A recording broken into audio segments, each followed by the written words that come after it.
morning at California's Marina del Rey. While big powerboats glide slowly through the yacht harbor, the topic of conversation among the racing clan is speed. The early American Powerboat Association record runs over the measured mile have brought out the big boats in droves. The powerboaters, you see, have come to regard the smooth waters off Marina del Rey as a nautical Bonneville salt flats. Here, and only here, world speed records can be established and officially recognized. Bob Nordskog's Powerboat Magazine Special succeeds in jumping the Class 5 record to 88.713 miles an hour. Although the ink has hardly dried on Marina del Rey records made last year, 1975's crop of would-be speed burners won't be happy until they've hung up records of their own. Boats fit into a variety of classes, all gauged by engine size. As many as 3 men share the ride: driver, throttle man, navigator. The 16 major classes are populated by everything from outboard engine jobs to formidable 5-ton cigarettes, whose twin engines generate between 12 and 1,300 horsepower.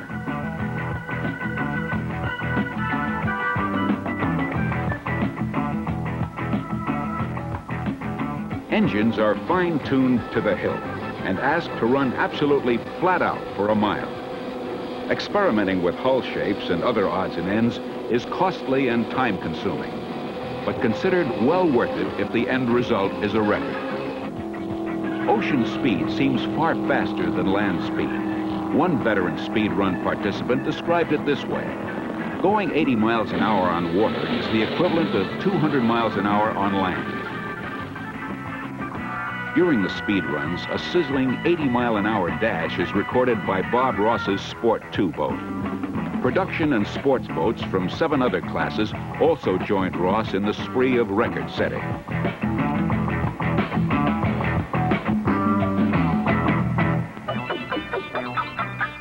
As speed runs and other festivities come to an end, it becomes time for the challenging business of preparing for the Marina Offshore Classic. Entered in the marathon are the fastest boats and the cream of the nation's 150 licensed offshore drivers. Theirs is a fast game and an expensive one. In addition to his $100,000 boat, a driver will spend another $10,000 per race on routine maintenance.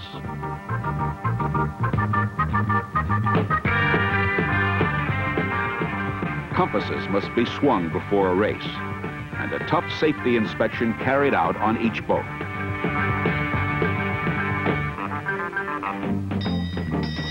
Drivers, throttle men, and navigators come from a wide variety of backgrounds, and counted among the entrants in this year's offshore field is a racing housewife, Betty Cook. Pre-race strategies having been thrashed out among the various teams, 26 drivers in the 3 offshore classes gear up for a flying start. This year's Classic is actually 2 race courses in one. Beginning 3/4 of a mile seaward of the Marina del Rey breakwater, the production and sports class boats speed to Santa Catalina's Avalon Harbor, return to Palos Verdes, and finish 95 miles later at Marina del Rey.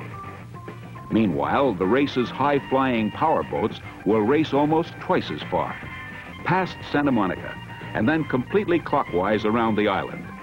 Afterwards, it's an all-out 8-mile dash back to Palos Verdes and a leg north to Point Dume. And finally, after 178 roller coaster miles, the finish at Marina del Rey.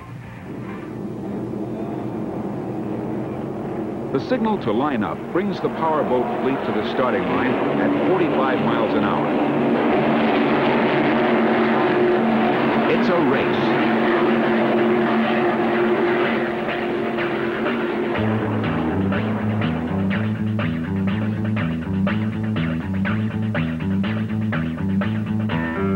Given the choice, most drivers like to run flat out and firewall their throttles.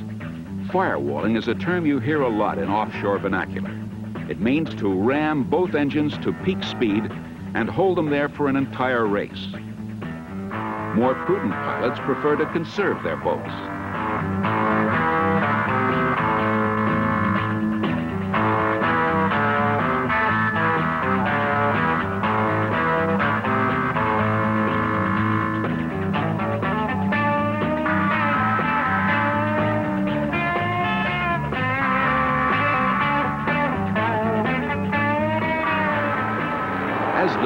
clears Palos Verdes Point, Spirit's firewalling skipper Hal Salman continues to lead jumping jack.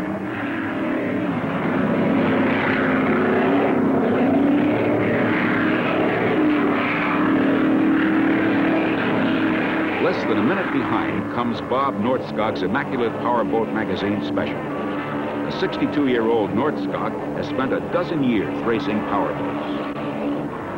The wild-riding Australian boat Sabre Dance is up to fourth following a slow start.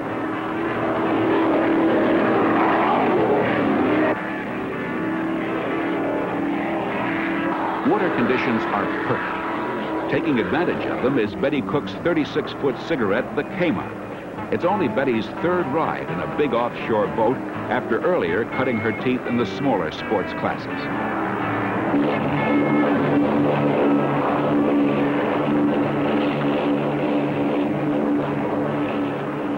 Bob Nordskog is content to let Spirit establish the early pace. A former race car driver, Nordskog insists that four-wheelers don't compare to the offshore racing challenge. Taking third is Sabre Dance, with veteran Sandy Satullo's Copper Kettle fourth,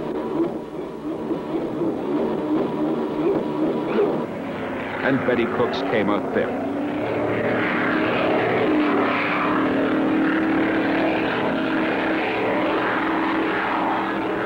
"36 minutes from the start, Catalina Island's Avalon Harbor has just sighted the leaders.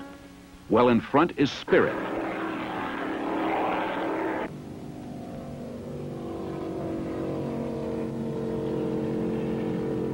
Second belongs to Bob Nordskog, third to Sabre Dance, and fourth to Copper Kettle.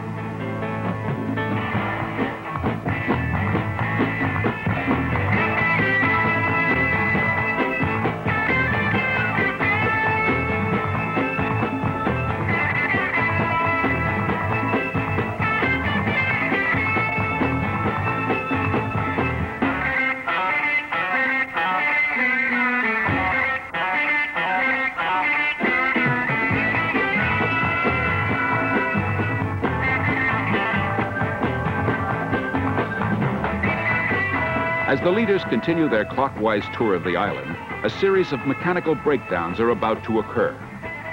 Bob Nordskog's boat loses oil pressure. Nordskog is forced to ease his speed. Mechanical gremlins also attack third place Sabre Dance, and the Australian boat will quit the race at Shiprock Point with a broken engine. As if the rash of mechanical failures is contagious, Sandy Satullo's Copper Kettle has gone through a submerged kelp bed. Kelp became entangled in the propellers just long enough to overheat one engine and cause it to lose its edge. So far in this crippling race, it's survival of the fittest. Hal Salman's firewalling strategy seems to have paid off. As he finishes circling Santa Catalina, he's piled up a 3-minute lead over second place Bob Nordskog and a solid 5 minutes over Copper Kettle.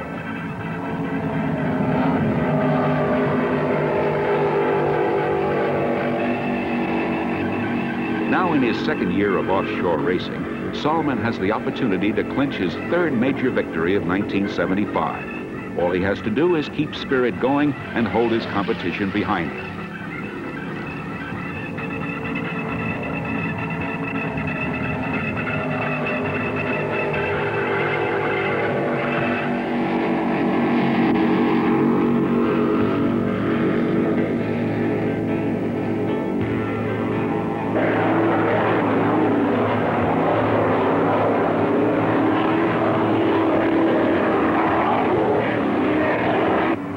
Betty Cook re-enters Avalon Harbor in fourth place and prepares for the big left turn to sea.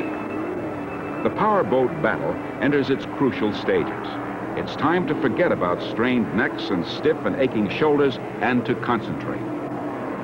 After preserving your 5-ton race boat during the early stages, perhaps now's the time to firewall, to let it all hang out, to stick the boat's nose into the swells and gain ocean on whoever is ahead of you. But race veterans swear that the closing stages of the Marina Classic are in many ways the toughest. It's wide open water across the channel to the mainland, and overstressed engines can't catch their breath. Mechanics this year have extracted more horsepower than ever from engines. But what about reliability? It's one thing to lead an ocean race in the beginning, but it's the finish that counts. A mechanical breakdown in the late stages forces you to realize that all of your bruising physical effort was for nothing.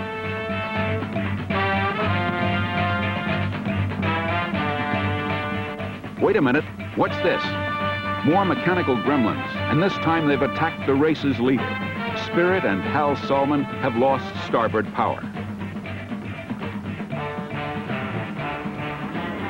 First place gets passed to a new leader, Copper Kettle. While word reaches Race Central about Spirit's sudden demise, the sports class winner Beep Beep 2 completes its 98-mile race. Though lacking the raw firepower of the high-performance Class 5 boats, the spunky sports and production jobs are capable of 60 and 70 miles per hour ocean speeds. And their spirited crews go about their work with the same fervor, enthusiasm, and professionalism as their counterparts on the 36-foot cigarettes.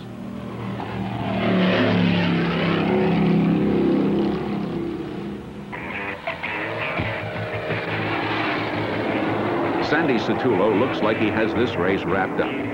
Copper Kettle, despite her earlier brush with the kelp bed, is a minute ahead of Bob Nordskog's Powerboat magazine special.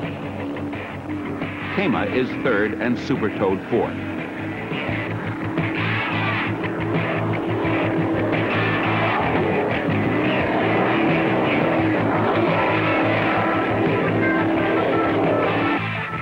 Sandy Satullo and Copper Kettle hang on.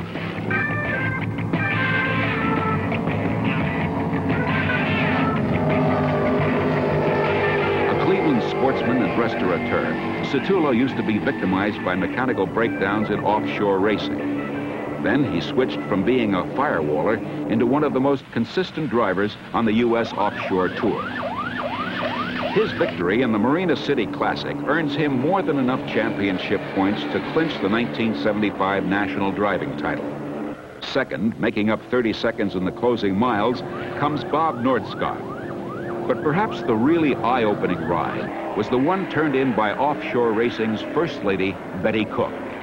As her veteran throttle man, Steve Tognoli, said, the more power I fed to the boat, the more she just stood there and took it.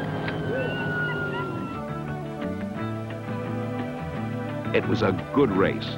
Speed alone didn't guarantee Sandy Satullo's victory, but rather it was a tribute to keen navigational skill, mechanical reliability, and yes, good old-fashioned luck.